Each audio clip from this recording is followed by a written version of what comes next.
First and foremost, I'd like to thank everyone for taking their time to come out and educate themselves on this issue. Pressing issue. We are the Falmouth Committee on Human Rights, and we have a wonderful program, educational program, designed for you today to bring everyone up to speed on the devastating health effects of prolonged exposure to infrasound. You'll see what this low frequency noise has done to families in our community, families throughout Massachusetts, families throughout the world. And it's our intention to educate, not to agitate. And this year's conference is a very special conference for me because we lost one of our greatest champions this year. Lily Green's husband, Preston Ribnick, has passed away this year, and he was quite an advocate for the health and well-being of the citizens of Massachusetts. He's a world traveler. He's never gave up. Even when he's faced adversity, he kept pushing. He always took the high ground, always took the high road, and came back to fight another day. And I will always respect the man for that. And so this conference is dedicated to Lily's husband, Preston Ribnick.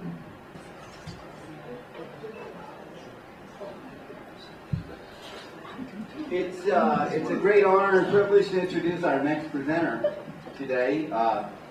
Steve Ambrose, 35 years working in the acoustic industry. He's a top-notch professional, and we are grateful that he took the time out to come to the Falmouth Human Rights Conference today to educate us all on the adverse effects of this devastating man-made plague that is plaguing our nation. So without any further ado, I'd like to introduce Steve Ambrose, please.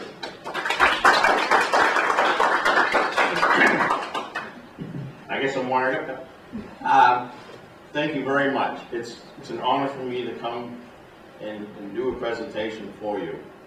I'm one of the co-authors of the Bruce McPherson study, and never thought that the public response to that would be so great so fast. It was written as a white paper to be more informative, for mostly the general public to understand. So that's why you saw the dialogue, technical, and the sections are kind of a conversational, what we're into, what we observed. Well, people are that way. They are the best observers. And some of you have seen what I say about experts leaving unattended monitors to make their judgments. No. I have to look at an individual in the eye, talk with them, validate that what they are complaining about is what is bothering them. And I have done this for 35 plus years. I ended up working to be the neighbor's acoustician for my clients. I advise them that if I can end up making them be a good acoustic neighbor, they will not be dealing with lawyers from the community. So, in my later years, I'm having fun at what I'm doing. I really enjoy it. This red car is gone, but the plate exists, and it's outside, and it's on a near black blue car. It's be quiet, and that's my philosophy. And the pickup truck says no noise, so I'm committed to noise control. So here's the presentation, and away we go. When you sit down, what do you think you're going to end up having a theme? Well, this is what Falmouth has been experiencing quite a bit. Well, how about this one? I wrote an article called Blind Eyes and Deaf Ears. History of Falmouth Wind Turbine Studies. Oh boy, let's go to sleep. Evidence that demands a verdict. Ooh, boy, this is technical. But the winner is Back to the Future. And let me tell you, it describes Falmouth to the T. So here we go. The camera comes into me, DeLorean. And so, this is a true story depicted by Marty and Doc. Their mission: identify the ignored warnings in the Falmouth wind turbine studies. Only then can Marty and Doc correct significant warnings in history that open rifts into an alternate universe where noisy wind turbines were permitted to invade homes. Seems to describe Falmouth. So, back to the beginning. First report. Renewable Energy Research Laboratory.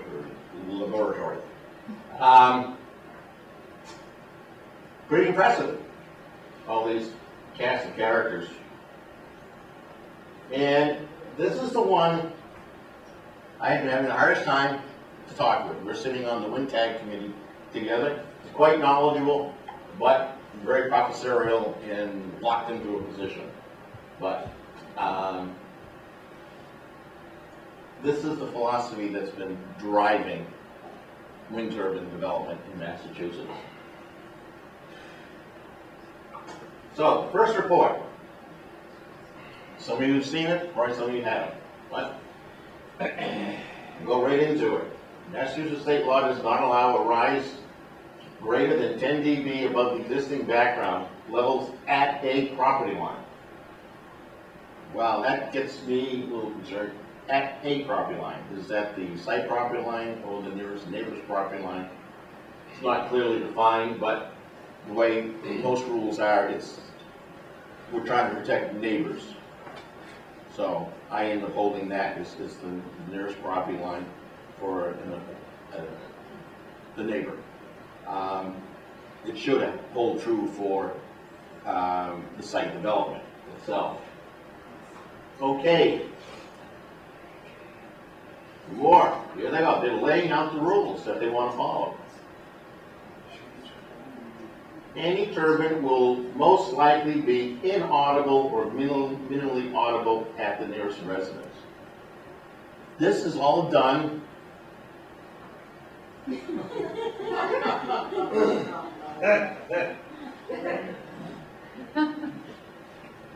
know, so they got the rules, and now Marty and Doc are pretty impressed. So we go read further on. We'll see a recommendation. A baseline measurement of the ambient sound levels should be measured eventually, so this study can be done. Remember that. Here we go. So far we've got no measurements, no calculations, and no good acoustic neighbor yet.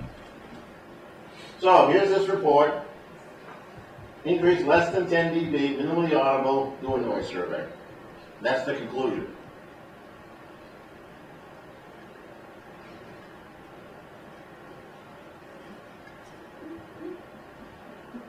So, here we're told we're going to do measurements. Come to the next report. KEMA. And notice DNV is being is where they are currently residing. So, two studies. We have feasibility and then the site screening. So, very similar reports. They changed the section numbers between the reports, and noise levels from wind turbines can easily be measured. I agree, but you want to go out there on a windy day, especially during the night, and they are. So, we'll go on to And they're discounting the public. Our decisions were subjective. Inability. Now, I'm sorry, we can predict the public response to noise very easily. We've known how to do it dating back to the 1974, even before then. Look at this. Here we go, modern wind turbines. I think they were thinking about Neil Kelly and his research back in the 85. See, an old wind turbine is when you have the blades downwind, down from the tower. And so, and they're talking about masking noise. Our ears are so good at detecting a sound in the presence of other sounds. So, I'm talking away here, I can hear, there's a fan in that computer I can hear. And I bet someone's hearing the pump over there. But we're able to focus, localize, identify where the source is, what's producing it, and whether we like it or not. So, I don't know what they're trying to make here, but it just, well,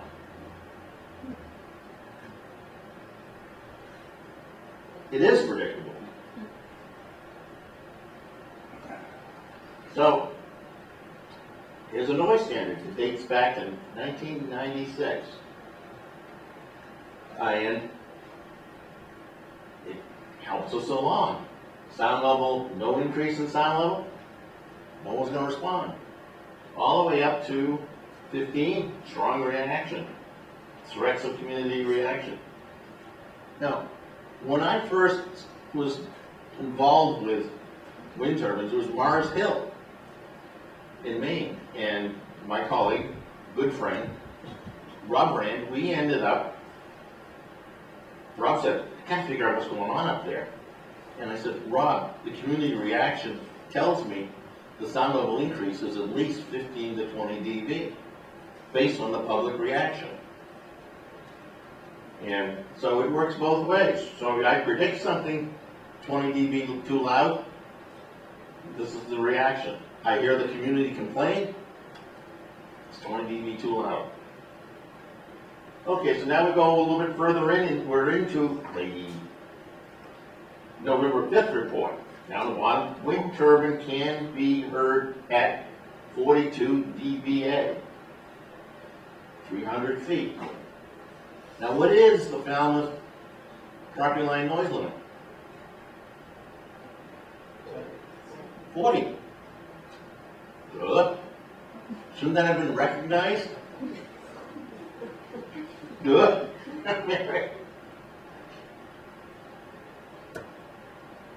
And this is Doc's response.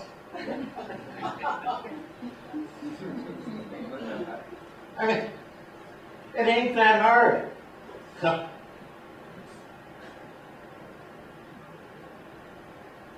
So here we go. We gotta go find out how we can find things out. Here's my good friend Rob. And these are measurements that we had done. And we love measuring sound level versus distance.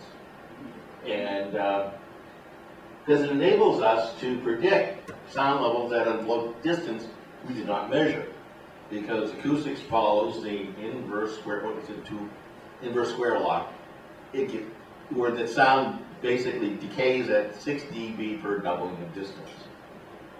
So that means that you go from 300 feet to 600 feet, the sound level will be 6 dB quieter. 600 to 1200 feet, another 6 dB. If you want to forget all that 6 dB and just jump from 500 to 5,000, it's a 20 dB decrease using the inverse square law. So, very quick to be able to predict what the sound levels are. This is what we measure during light winds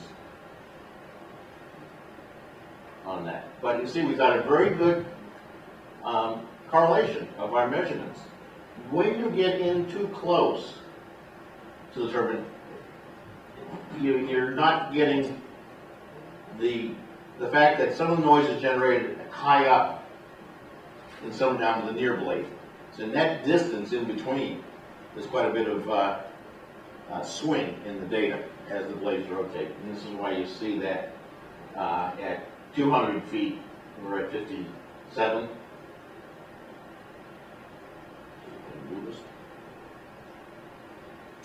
And we get farther out and we actually go up in level. Wind turbines you should not measure in close. You should be at least 2 dimensions away from the height of the turbine, the blade breach. So this is a very, very informative, and it tells us, yep, they ended up saying 300 feet, 42. You measured 57. We go further on down here. 40 decibels is the equivalent noise heard from inside an urban area. Is Falmouth an urban area? No. That's very misleading. I should have previewed myself. And we get Chris to help us. He doesn't look quite that young and perky anymore. Neither do I. Here's their chart. And it clearly shows 27 dBA is right down in here. And that says quiet rural nighttime. Quiet rural nighttime. It was 20, 30, 40. So 40, quiet urban nighttime. So they mischaracterized Falmouth to begin with. So what they've done is they've elevated the sound level, which basically would reduce the sound level difference for the turbine. Okay, here we got some measurements. GE 1.5 measured 42 to 44 dBA. And there's Falmouth's ordinance at 40. Does anyone see that there's kind of we're too loud here? So, again, no measurements.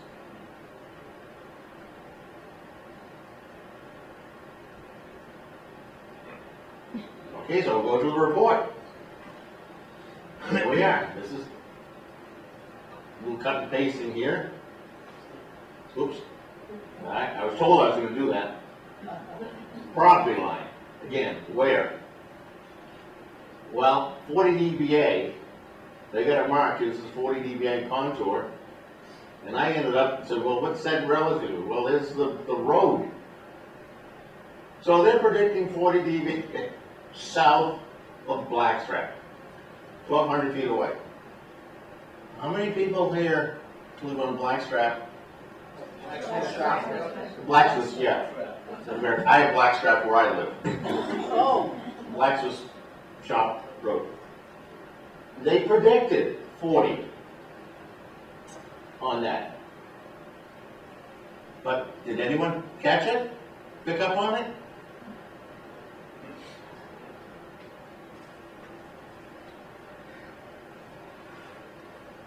Now Rob will come back in with his measurements. Okay, these are measurements we did for 1.5 megawatt. 1,200 feet. Boom. Where'd I go? I'm going the wrong way. Okay. 1,200 feet, but there's a cautionary. Okay, we may have measured the 1,200 feet, but that line shows, and we measured during light winds, that line shows that potential for louder.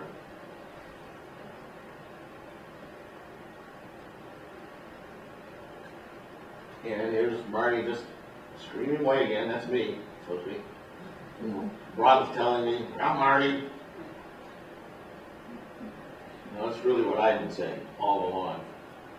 The measurements are reliable. And they validate predictions. What is going on now is it's been turned upside down. They're going out and doing measurements, getting the wind speeds and all that, and trying to adjust their computer model to get the measurement that they got under lighter wind conditions. and this has happened now with the HUSAC report. They took measurements, took all the wind data, and then they started backfitting the ambient data, or the weather data, wind speed, into the report to try to confirm what they predicted. And if they confirm what they predict, then we're in compliance. No, it doesn't work that way. Again, it's in the report. How many times have you seen this in the report?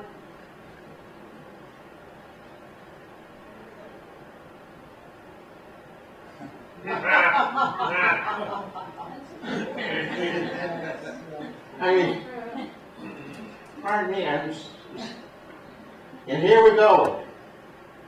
And speaking of a reviewer, Mass DEP. And what in the report did they think applicable to project? Mass DEP rule, unlikely.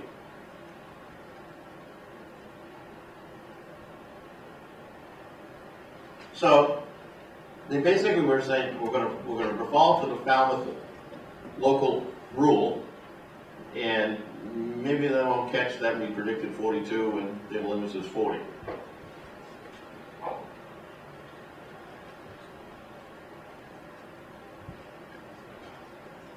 Okay, this is.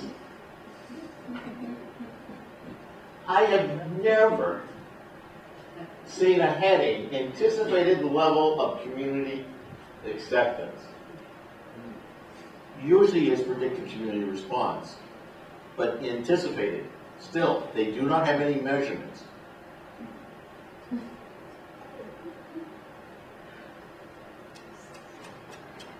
So here we go. Look at local citizens, champions, Falmouth energy community. Yeah, I think something has happened. They put the cart before the horse. And then they did a survey. Not that many respondents, but wow. Here comes a noise. Everyone was concerned. Should we think twice on this one?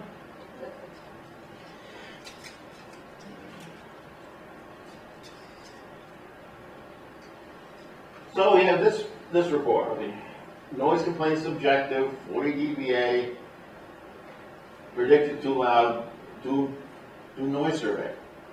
So we've gone through into our feasibility, still saying measurements.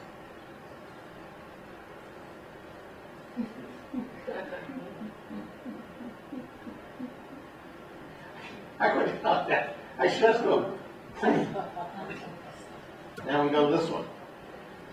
We've all seen this one. Great picture, I tell you. Patriotic, a wind turbine, wastewater facility on that. Executive summary. Okay, down here. I think I break this out. Yeah. What a bunch of gobbledygook. They do that. The sentence structure, make it so damn hard. So I use my mental capability and deciphered it. Measure wind turbine on and off. But what does it mean by context of Mass DEP compliance? Context. Either you comply or you don't. And again, we have to decide. Modeled wind turbine noise levels determine Mass DEP compliance. Here we go. We're not going to measure for compliance. We're going to model for compliance. Wait a minute. We don't hear models. We hear sound levels.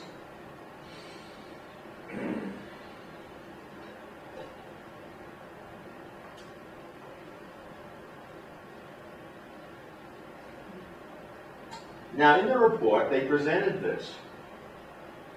And I don't know what they were trying to prove, but I love data. I love charts. I love plots, tables. So this tells me these are all L90 measurements. And an L90 measurement is 90% of the time, when I was standing there taking a measurement, the levels would be this value.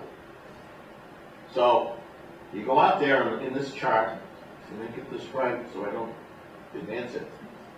This is 30 dBA here. We got wind speed on the bottom.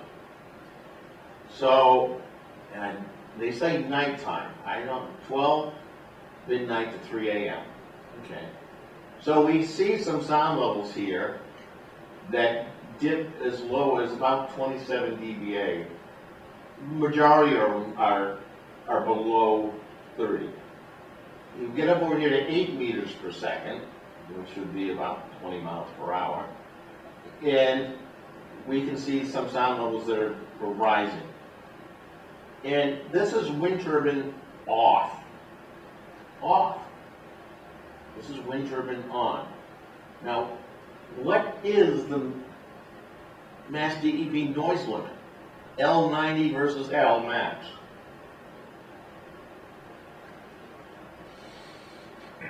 We have the highest repeated L90. And if I do the measurements just purely on the wind speed, it's 31 dBA for the L90. However, the DEP regulation says the quietest nighttime measured. So I have to go with the 27 on it. So I look at this and I go, So, what have we got for a difference? 19 to 20 dBA. What have we got for community response? Pretty, and it's all right here. I mean, this, so taking the data that I have here, this would be the mass DEP limit for an Lmax. And Steve, just define Lmax. Lmax, and I call it, I've defined it as the highest repeating maximum sound level. Not from a car, not from a bird, not from an extraneous noise, but from the wind turbine. And so this is why I chose ones that are farther down. But there's the highest max. I said, no, that's not the turbine. That must be something else. I'll just disregard it. But there's a grouping in here, and then there's so many that are as L90s that exceed the mass DEP limit. Now, but this is L90s. I mean, I suspect if I was to do Lmaxes, this cluster here would be more up here.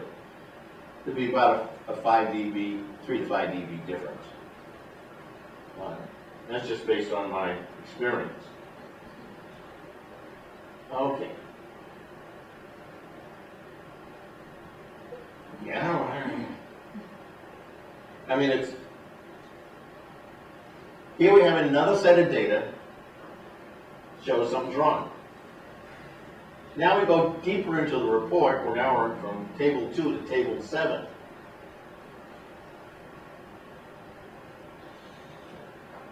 We measured that. And where did this number come from?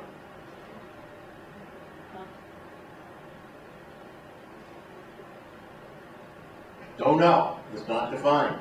But imagine if they averaged.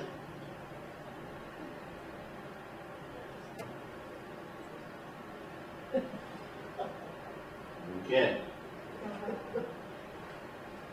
Here we go back. This is the first table we saw right here. And this is the one they're using for the assessment. I don't know why they do daytime numbers. Turbine running, 42.8. Turbine shut down, 41.4. They're basically the same. I mean, they're too close to get. Now this is for 27, same thing. And then at night we start to see, well, there's an increase there, but again, we're dealing with L90s, and so they calculate the difference, or the wind speed, I'm sorry, here's the difference, 8, so they comply. But this is an L90, but I'm not sure that they're using, it's, something's hokey, and it should have been found.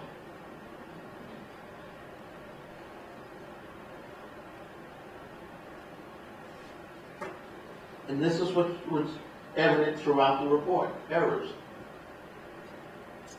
Now, again, this is 37.5, carried forward. All these measurement locations, they've assumed this was going to be everywhere on that. And they're all too low.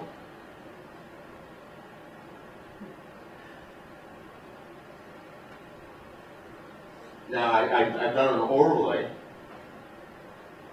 and I said, okay, we measured this from one table, they predicted this, and there it is.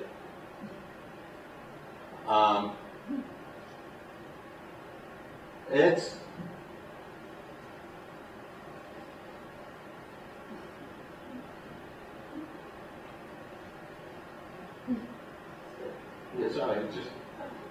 so here we go.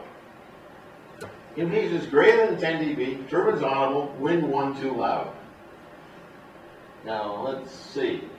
That's basically the third report.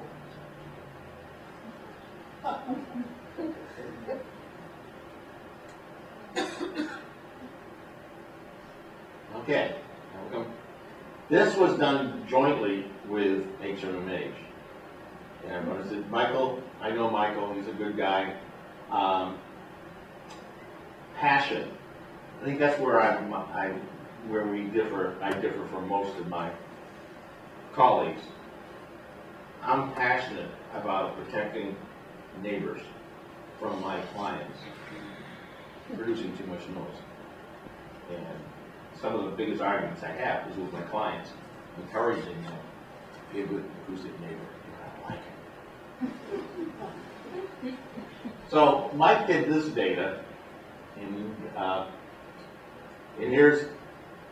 this is a wind turbine running, and it is showing amplitude modulation, and it's sampled at, I think, What is amplitude modulation? oh, very good question. Your voice is amplitude modulation. It's how the sound level varies with time. And this is what this is. We would not have any understanding of speech if it was all a monotone, just no. As I announce each consonant and vowel, the sound energy varies, and we get communication out of it. So this sound is, the microphone is placed on a tripod, the meter is set to sample at least 10 times a second, and that's what those little blue dots mean. That's a sample measurement. And we can construct the wave, and this is representative of how the sound level we hear, how it varies with time.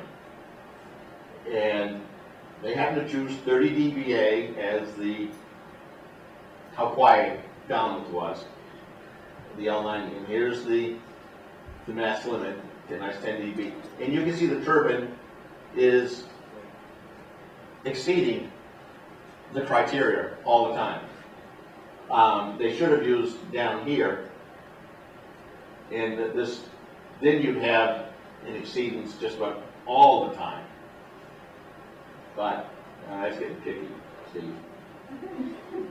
So,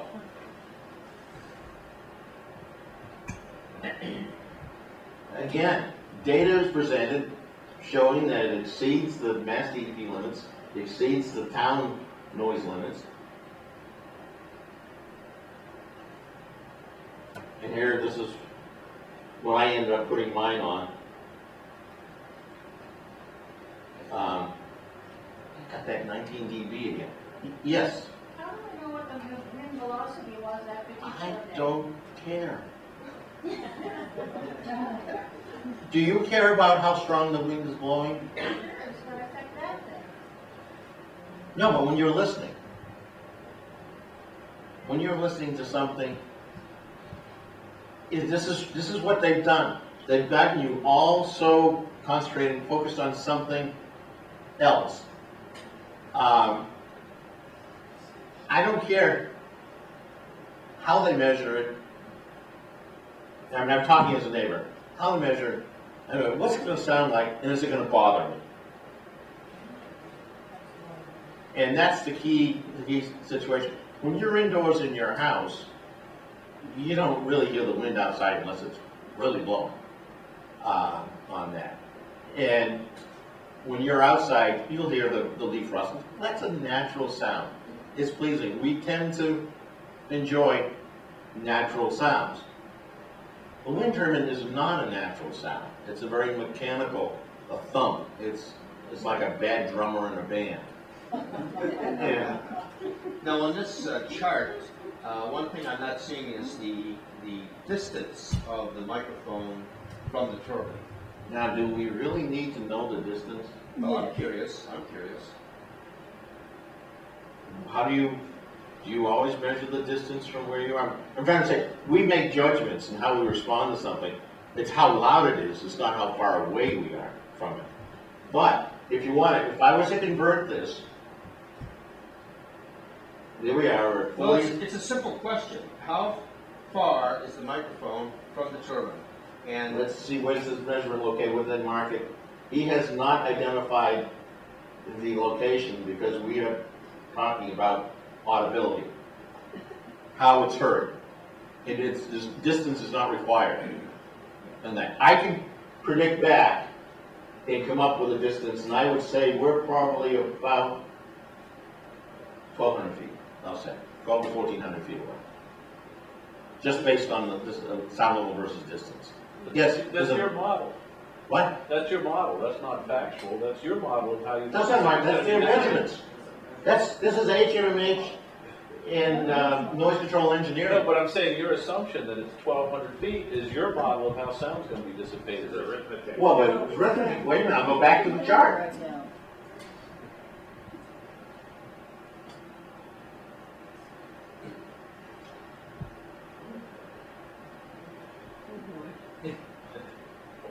Okay, can you really back up? Fine. Where's we're on? There it is. There it is.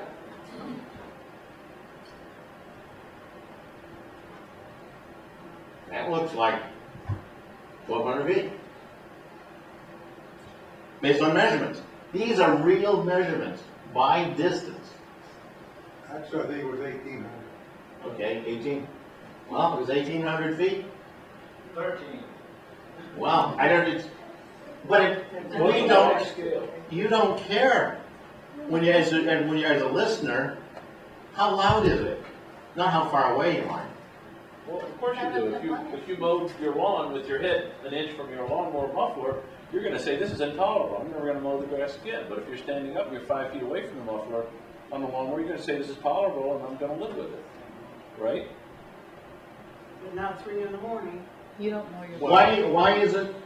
Now, is it because you're 1 inch away, or is it because it's too friggin' loud? Because What is the one? it's too loud. It's too loud. Right. Distance has nothing to do with your response. He's right. He's right. I can end up putting. I guess I'm missing something. No, you're not. It's a good question because it's if I end up putting you a light with a dimmer. We have this light in front of you on a table 10 feet away. It's got a bulb on it and no lampshade. And I turn it on, and you're 10 feet away. And I start turning it up. You see the light from it, and I keep turning up the light. It gets brighter. It's like it's getting louder. You're still 10 feet away. I turn the light up even more. It's even brighter, and you're still 10 feet away. And then finally, I end up saying, well, this is Chatham Light, and put that powerful beam on you 10 feet away, and you're going to be blinded, and besides, you're going to feel real warm. I can end up saying that because I cleaned Chatham Light when I was in the Coast Guard. So it is how loud it is, not how far away it is on that. And this is one of the things that distance relates to how much the sound decays with distance. I'll give you an example. Hull has a 1.5 megawatt turbine. And there are people who live 500-600 feet away who aren't complaining, or who aren't known to be complaining. I end up thinking that, well, why is that? Well, Hull is kind of a quasi-urban area, even though it's on the seashore, and it's thickly settled. They get influence from Logan Airport. They tolerate their neighbors because we're all congested, so your perception, your tolerance is elevated. Because you understand, yeah, I do have neighbors. And so then there are neighbors who live over in Hingham, 5,000 feet away, and they're complaining on that.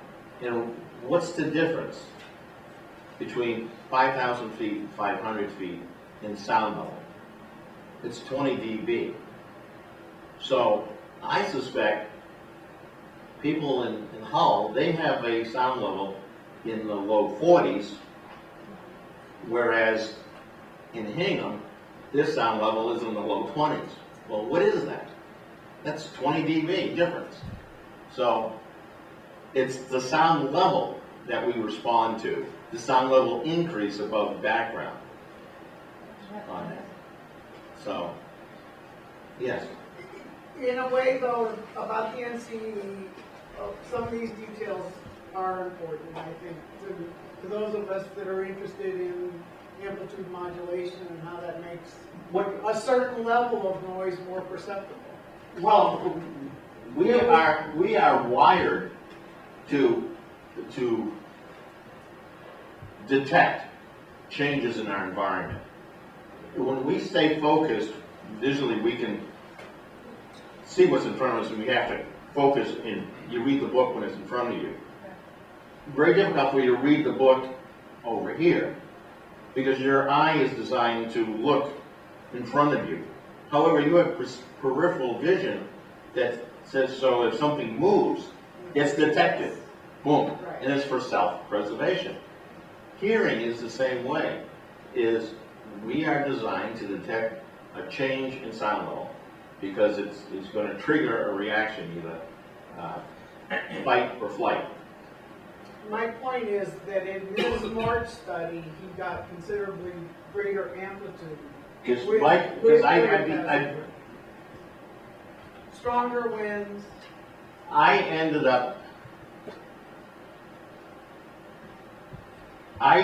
brought Mike into the wind turbine issue because he's a fellow Institute of Industrial Engineering member.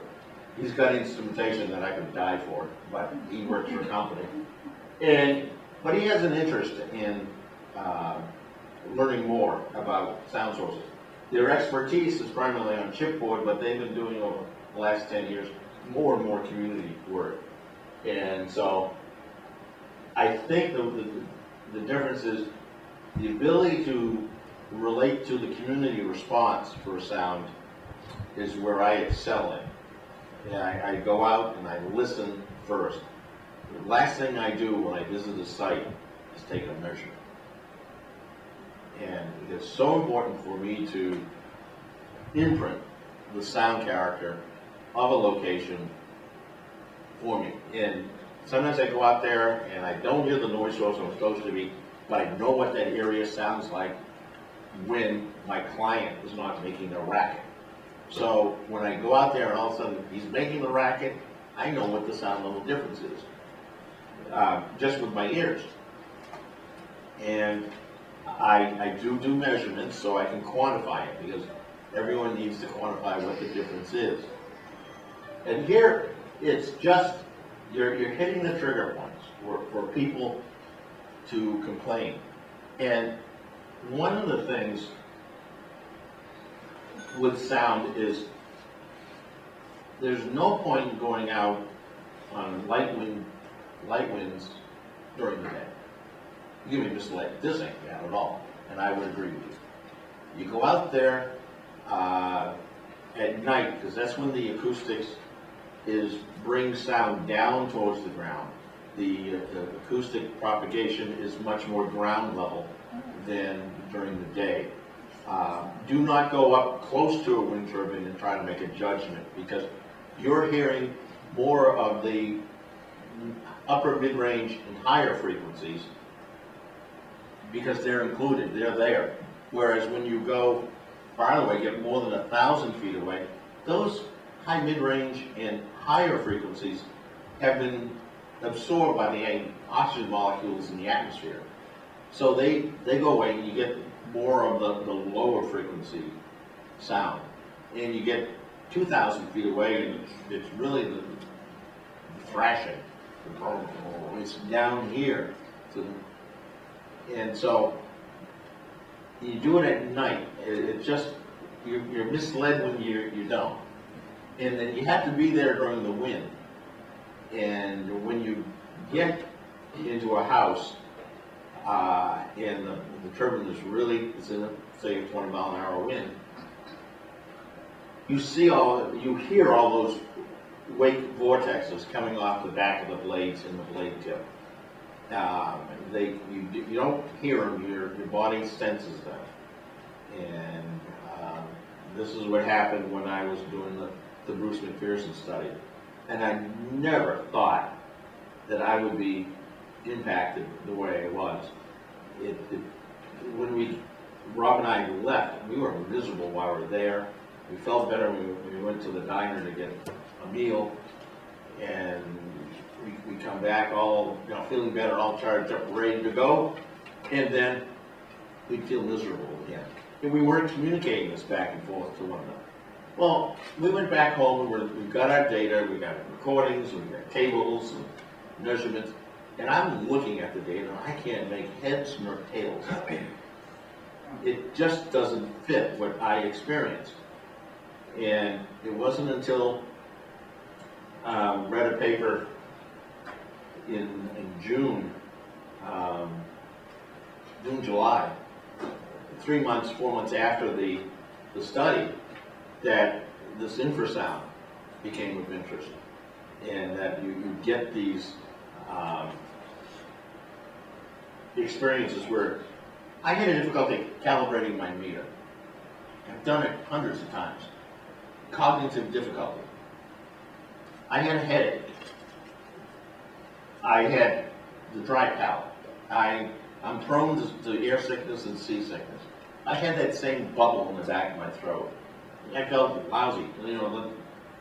I didn't want to deal with anything where I'd concentrate on. Kind of reminded me when I was a radio navigator in the Coast Guard flying during a small gale, and the planes going up and down, and your instruments are going up and down. And I'm sitting at a dining room table with a computer, which I would view as similar to the radar set that would be in front of me and the DeLorean receiver. But it's stationary, yet I have that same feeling. And that was back in 1969. And I'm re-experiencing it.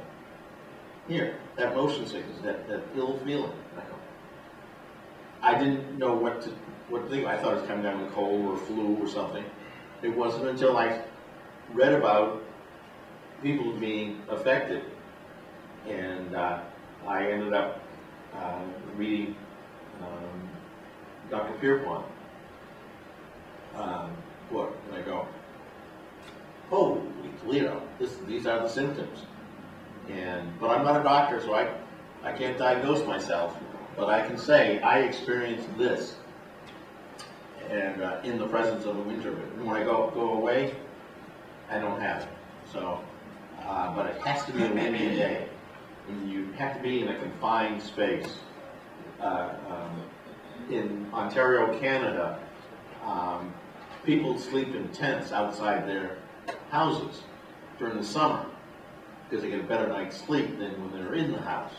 Well, that's because a tent is a limp mass. The low frequency energy passes right through it. Whereas when you're in an enclosed structure, it's like a guitar box or inside a drum. Ooh, inside a drum. I think I've heard that before. Someone told me it's like living inside a drum when they're in their house, and when I go outside, I feel some relief. I mean, it was all coming together. You know, it's just really obvious. I mean, we are great acoustic instruments, great analyzers of our environment. We understand, we respond to things without understanding the mechanisms. And we've made adjustments in our lives for, well, for me, 66 years, to compensate. But there are certain things that come into our lives where you can't compensate. You can't get recovery or relief. And the last place in the world I'd want to be would be at home in my house, miserable because of the environment that's outside. This is my peace and tranquility. And when people end up having that taken away from them, it's miserable. I mean, I've only experienced it for a windy weekend, but my heart just cries for people who are just forced to tolerate it, and they just want another calm wind day and night. It's the only time they get relief. And but that's interesting. I'm just going through the data here to show that audible sound is a good indicator when you're measuring it from wind turbines. And I'll go on. We'll go on a little further. I'll explain it further on it, and you'll see. But this is real data, real measurements, and I correlate it with real studies.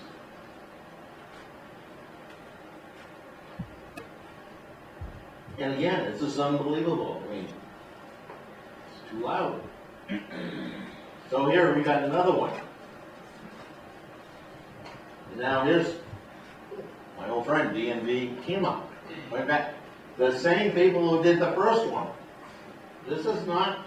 And what did it do? Energy and sustainability. What did someone end up telling me? Would this be a conflict of interest? And the Falmouth town planners are relying on it? And then they may be also duped. And here's this nice dog. Isn't that look impressive? Well, a great logo. They're the reason for, they're involved in insurance and the maritime. And then we got their executive summary. Here we go. All the right.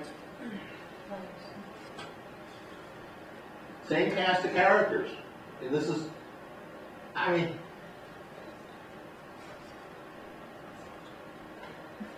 it's,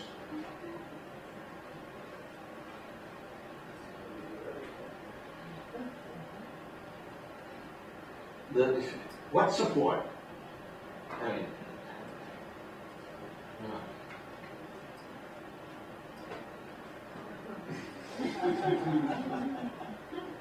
and it just,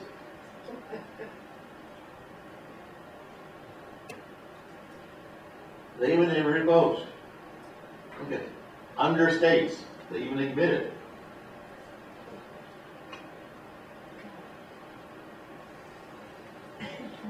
What are we? I mean, how many times have we read about additional measurements? Marty is the same thing.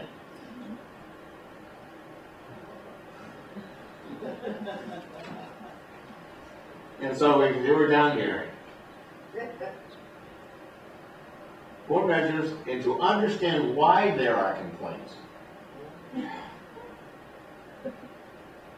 And this one gets me. This is from the DEP. They did a study. Daytime. Wind turbines do not exceed the 10 dBA threshold established. Hang on.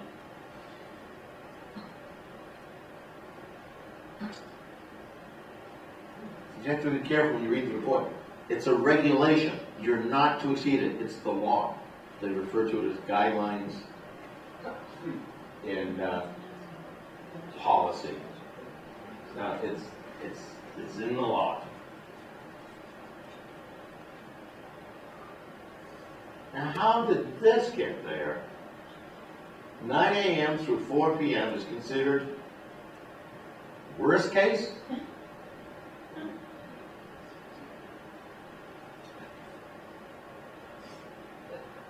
I think Mr. Anderson might agree with me on that one.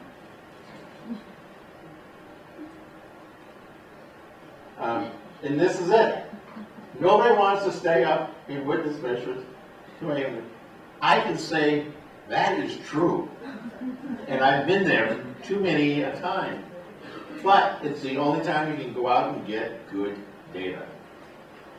When everyone else is asleep. When I go to do a community noise survey, what is one of the first things I try to find out? And usually I go into a bar to find out. When do you close? Oh, we close at 12 o'clock. Oh, okay. So I will go out at 1 o'clock. Because everyone left the bar and they've driven home and the streets are quiet.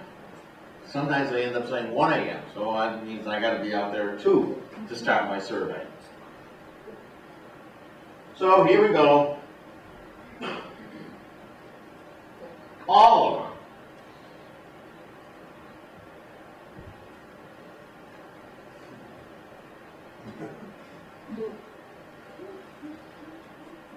I wrote an article called Blind Eyes and Deaf Ears. I guess I said that. Here we go. This is a composite. And I think Rob and I were the first ones to come up with this chart. These are 55, these black dots, 55 studies that the EPA had done. But they did it in urban areas. Well, how do I get this down here? Well, there is an adjustment that you can end up applying that talks about the sensitivity of the community to a new noise source, prior exposure, all that. And when we applied these adjustments, they came down to where this is the levels. This would be representative of Falmouth. Falmouth with noise holds in right around here. We took a study, Pedersen and Way, and they, Europeans who did a study on wind turbines, and they did it on the community reaction. And we found out that in their study, the complaints started at 32 dBA. And I had to ask Rob, because he says, can you plot their results on the EPA graph? And this is where it fits in. 32 dBA, right there. And this gives the community a response. Notice it stopped at 45. That's as far as their data went. So on the field stop noise, widespread complaints, sporadic complaints. Ooh, pretty good correlation. Complaints start there, no reaction down here. Noel, this is from the WHO. No observed environmental or no observed effect level. This means that sound level is less than 30, the public did not respond. And I have, based on my own experience, and basically had determined that 35 dBA was representative, but wind turbines are different. It's a unique noise source, so I can believe that it would be lower than 35. Just say one more time what NOEL and LOEL stands for. I can do no observed effect level. Okay. This is the lowest observed, I can't remember what the A stands for. Ambrose? Adverse effect level. Thank you very much. So we have this this range in here that's acceptable. The one drawback to this is this was for transportation type noises or traditional community noise sources. They range from 30 to 40. I suspect, and I've done on other charting, that when for wind turbines, I would say these things would drop down to 25 and 35 and we get much better agreement. But still, it's good information, and I'm being conservative on the high side and respecting who. They have been encouraged, but have yet to do one for wind turbines. Okay, here we are. This is Falmouth. That's what they predict. That's right, come on. There you go, 42 dBA. And there's the measure. Now, using this chart alone, I can go either way. You can go either way on these lines. What's the community response? Go over and you can see what the level's going to be. This ain't hard. And I love measurements. This has been normalized. So, whoops. Right here, predicted level, model. This is what they've all been zeroed out to here. And so this is the sound level error that they had. And look at the results. They predict here, and we measure here. Kingston. Are there any questions about Kingston? Now, I take it those bars are the range. The range. But I'm not seeing anything like mean or median. It's the range. We take measurements. We take measurements. Yeah. I mean, a mean is you try to reduce it down to one number. But I mean, that's like, sound levels vary from 1% of the time to 99%. And we end up doing a level. The mean is the L50. So, but that means there's no variation in the sound. So, if we want to do a mean, well, we can put a mean in. So that would be there, there, there, there, there. It's still bad. I mean, it's still your point that every one of these predictions were lost. we're off. Everyone. Everyone. And this is the problem. This is why they have been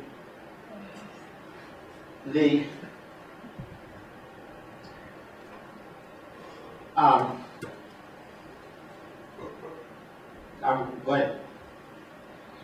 The predictions are based on an increase from the L90.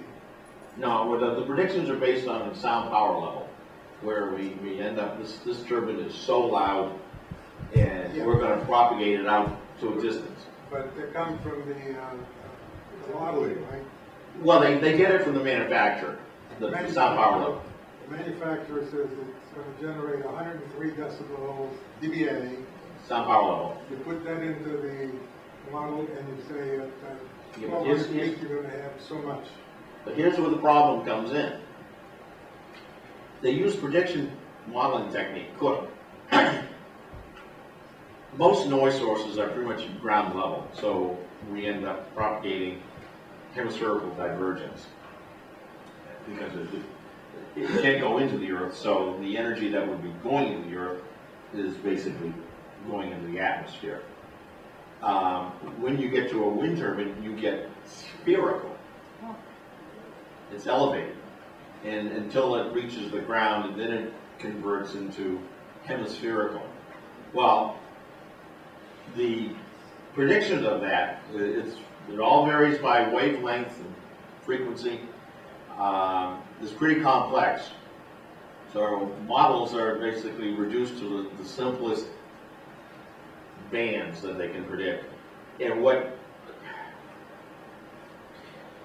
the prediction methodologies they use is there are standards that they follow. And one of the standards they use, ANSI, I believe, is limited to sound sources that are less than 100 feet in the air, or excuse me, 100 meters in the air. It has to be closer to the ground. Wind turbines are above that. And the models also are limited out to 1,000 meters in their prediction accuracy. Beyond that, they become very unreliable. Sounds okay. One more, the point is that the initial sound power level that's published by the manufacturer is based on the IEC 1400 61, yeah. which is a calculated measurement coming from a point source on top of the top that is not designed to be the maximum. Right, it's the average, it's the So LEQ. you start off with an error. Yep. That's not the maximum noise level that you're going to get out of the winter, and that's why you have all these discrepancies. Oh yeah, and that's exactly. The initial number you put into the model is off by about 10–15%, I think. Oh yeah, more than that. I mean, a 3 dB error is 100%. Another point is that the 40 decibels is a good number because the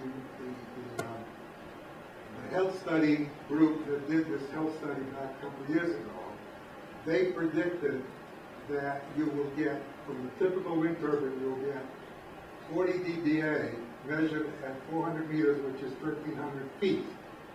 Mass DEP at Neil's house, which is 1,320 feet, measured 50 dBA, more than 50 dBA. Right.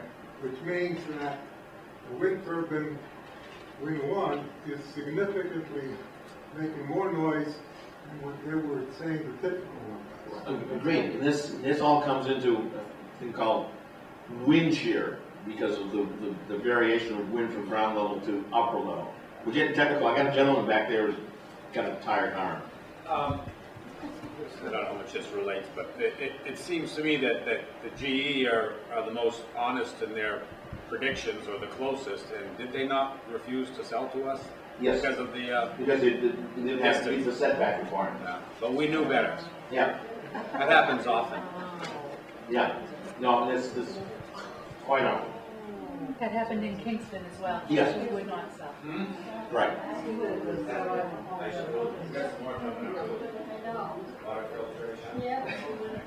Yeah. Yes. Yes, sir.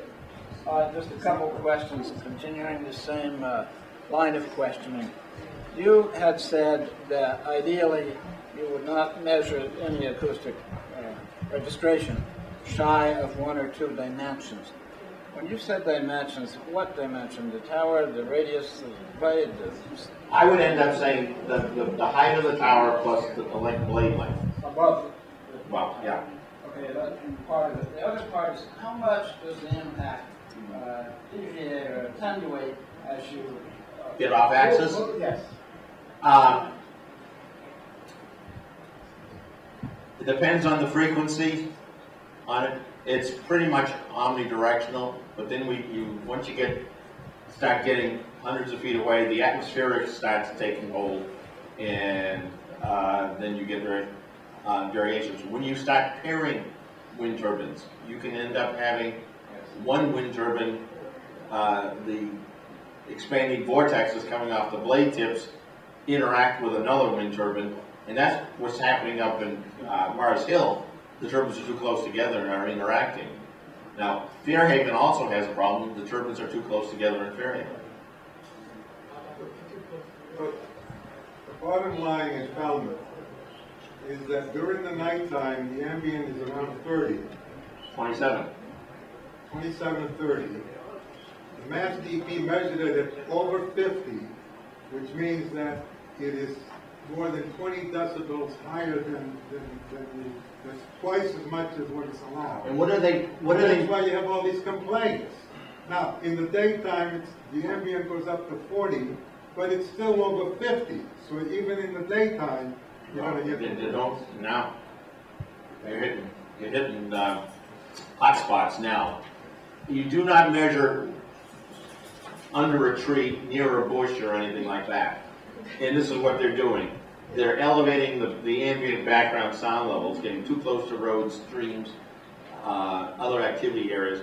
You've got to be out there alone by yourself and use a tripod, because if you're in a quiet environment, if you shift your foot and there's a grain of sand underneath it, you will see it in the meter measurement.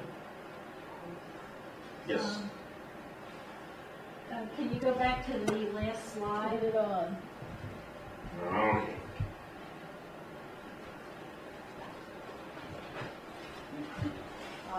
Yeah, if I was a modeler, I would be worried there.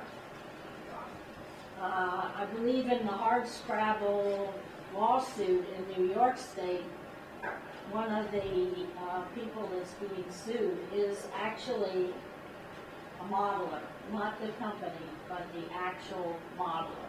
Yeah. But it just, you know, when you have a human response, something's wrong. Now, I have gone and evaluated many noise problems. And I had one with a noisy bar in Biddeford, Maine. The person was 1,800 feet away. In the bar, they played nightclub music, and it wasn't much of a structure. It was a summer structure. No insulation, open eaves, and squirrels had no trouble coming through the openings under the roof.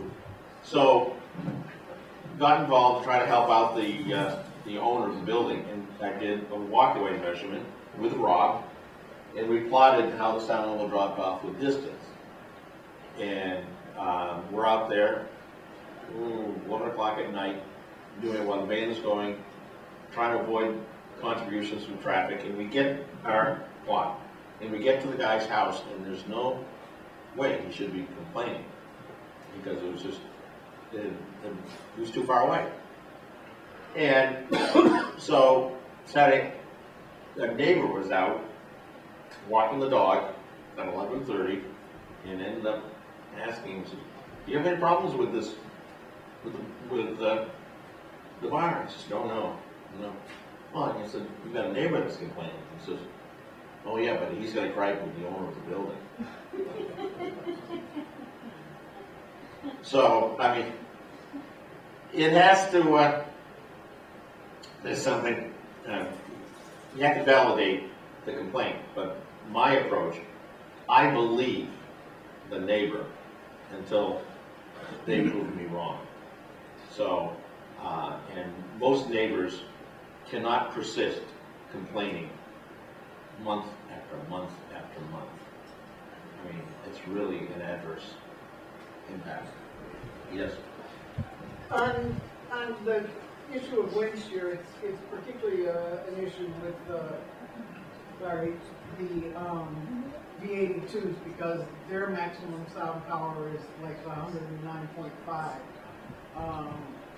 But if you look back in your tables, you'll see part of the confusion, I think, for HMMH is that they adjusted for wind shear as if the wind shear in Falmouth was the same as every place else. And so some of their figures were for hub. Now Your table was for 10 meters. You're breaking a cardinal rule of mine. Okay. I wasn't going to make this technical. Because the wind shear is the big issue on that. And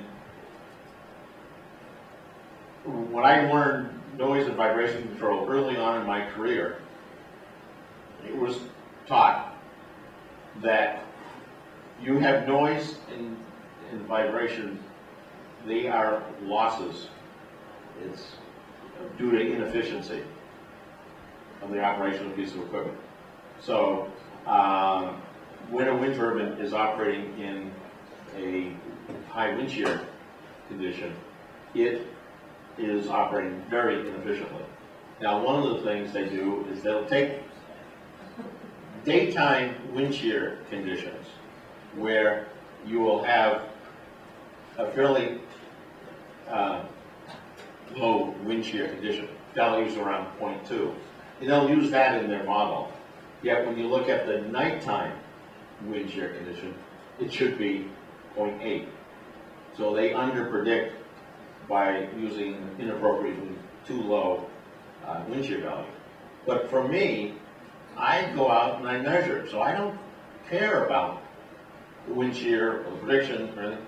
I look at the values I have. But It would be that's nice real if data. we could predict ahead of time to not put turbines as close as Neil or as close as they are in Fairhaven, and Fairhaven's wind shear average is 1.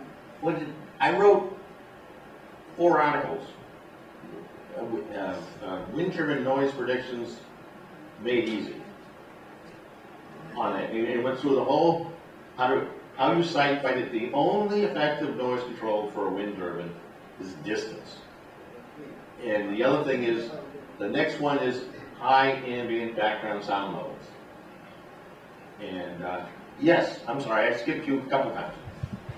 Yes, I was hoping that you would expound on the connection you may or may not see between infrasound and the audible sound decibel levels you found in your measurements. And any correlation you see between those. That's a very good question. And also, as part of that, how the infrasound is generated by wind turbine blades.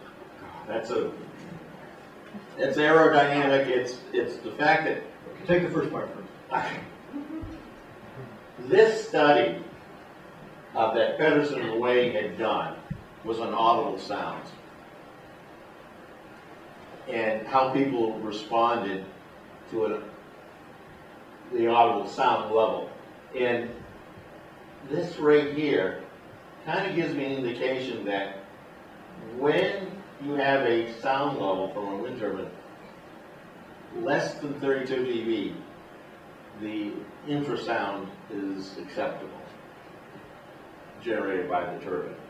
But I haven't promoted that, but my feeling is if people talk about does the turbine affect you, it starts at 32. And I'm saying this is an indicator there may be a proxy measurement that is inclusive of infrasound energy. Since I did the Bruce McPherson, we have learned so much more of how the ear works and how it's sensitive to low frequencies. We have, primarily we're conscious of using the inner hair cells, the IHCs, on that. But the outer hair cells, they're for more low frequency, but I think there's a condition that they end up enabling us in quiet environments to improve the signal to noise ratio of hearing. And now I'm getting into some technical. We've all experienced in our days of foolishness in nightclubs and loud bands temporary threshold shift, where you come out and you're talking with your friend and you're kind of yelling at them. And then finally one of you is going to say, well, Bill, you don't need to yell at me because your hearing has been slowly adjusting down to the background level.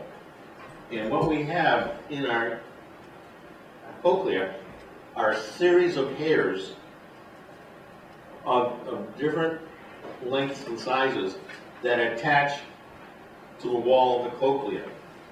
And those hairs are sensitive to frequencies. So you'll have this hair cluster that's connected to the cochlea, and it ends up hearing a number, you can hear the whole range of sound levels. But what happens is, when it's very quiet, you use that little one in there for that frequency. It gets louder, then it kind of relaxes, and the next one, a little more robust, comes to fire. And it keeps going up and up and up. So it's very loud. We're using the most robust of those hairs to hear. Well, this is why when we get hearing loss, we have damaged those low frequency, those low sound level hairs, the ones that aren't as robust. And this is why, as you age, you end up having to have someone yell at you more, where you get the hearing. Because the most sensitive low frequency hairs, low sound level hairs for the various frequency bands have given up. Yes? As I understand what you've been saying, from the present measurements that have been made today by a number of different parties, we have the MAP-DP measured 50 decibels, dBA, at 1,300 feet from the window. I don't want to go into. Well, I'm just saying. It's a flawed data. I have to throw that out. Ignore it because it's less. No, it's flawed. The conditions that they use, I bet it's 50, but the fact that they measured an inappropriately high ambient level. What difference does that make? It was 10 dB above ambient. Yeah, which is true. I can believe that. Mostly from the winter. Yeah, but I look at data that in technical. I'm sorry. Yeah, you'll measure that high, but I mean it's worse. And we said the ambient for Falmouth is around 30. Yeah, you say 30. So you got 20 decibels above ambient, which is twice as much as what the DP allows. I have this. This is what I have. We're up in there, right? Now, I can get that from 45 to 60. I mean, they're all there. There's the 50. It's going to get there. It'll also end up vigorous community action. Which means that at the levels that they measured in Falmouth, you should expect plenty of complaints, which is what we got.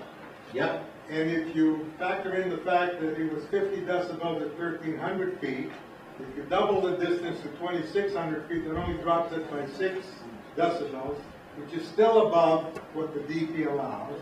Right. Which means that anybody living within 3,000 feet of Win 1 has plenty of room to complain. I ended up taking Dr. Michael Nessenbaum's sleep study, and I sent it to the town, and I work at home. I'm not gainfully employed, so I poke around the internet and I find data all the time.